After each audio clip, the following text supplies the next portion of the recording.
5년 전부터 신형 자주포 도입 사업을 추진해온 영국. 사업 규모는 자주포 116문, 우리 돈 1조 3천억 원 정도로 예상됐습니다.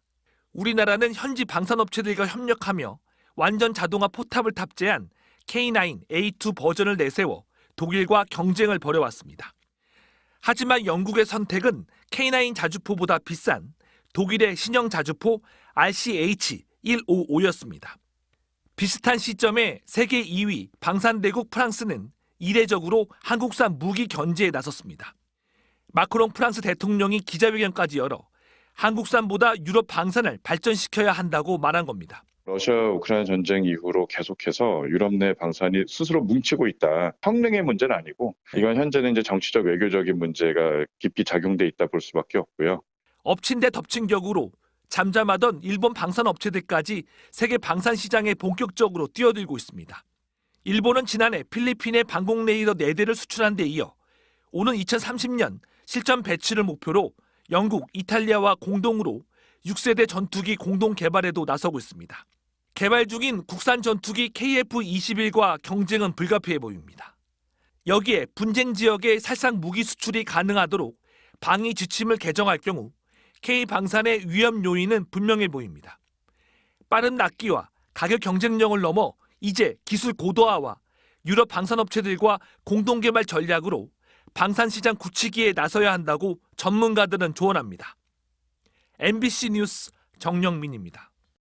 지난 10월 총선에서 야권연합이 승리해 8년 만에 정권교체가 이뤄진 폴란드.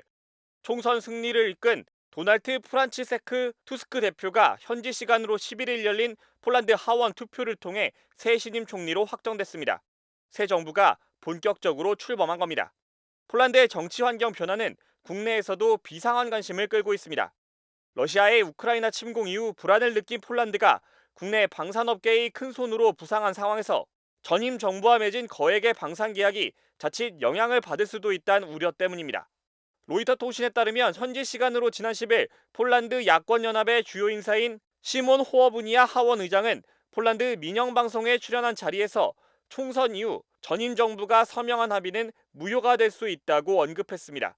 차기 국방장관으로 거론되는 부아디스와프 코시니아크 카미시 의원도 전임 정부가 총선 이후 체결한 계약들은 분석과 평가를 거칠 것이란 입장을 밝힌 것으로 전해졌습니다.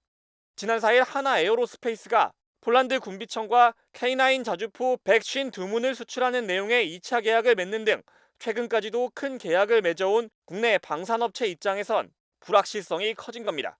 방위사업청은 이와 관련한 기자들의 질문에 원론적인 입장을 내놨습니다. 우리 무기체계의 폴란드 수출은 양국 간의 긴밀한 협력하에 추진되고 있습니다. 방위사업청은 방산 수출과 관련하여 외교관계 등 종합적 관점에서 신중하게 관리해 나갈 예정입니다. 방위사업청은 현재 특별한 변동사항은 없다면서 관계부처와 업계가 지금 폴란드 상황에 대해서 예의주시하고 있다는 입장을 덧붙였습니다. 세계에서 8번째 개발을 앞두고 있는 한국형 초음속 전투기 KF-21. 스텔스 기능도 일부 장착된 4.5세대 첨단 전투기입니다.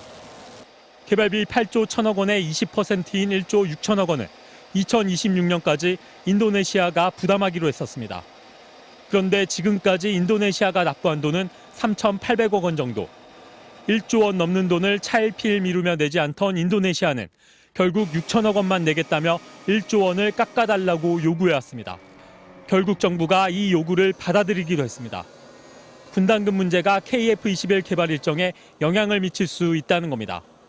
전략적 동반자인 인도네시아와의 외교적 관계도 고려했다고 밝혔습니다.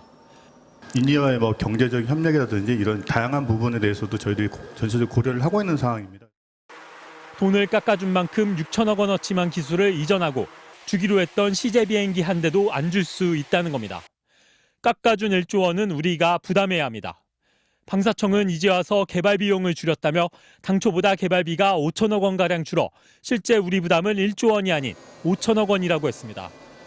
각각 정부가 3,500억 원, 제작사인 한국항공우주산업, 카이가 1,200억 원가량을 떠안게 될 것으로 알려졌습니다. 하지만 정작 제작사인 카이 측에선 개발비가 갑자기 어떻게 5천억 원이나 줄었는지 의문이란 반응도 나왔습니다. 이런 가운데 KF-21은 오늘 공대공 미사일인 미티어 실사격 시험에 성공하며 최초 양산에 한 걸음 더 다가섰습니다. MBC 뉴스 이덕영입니다.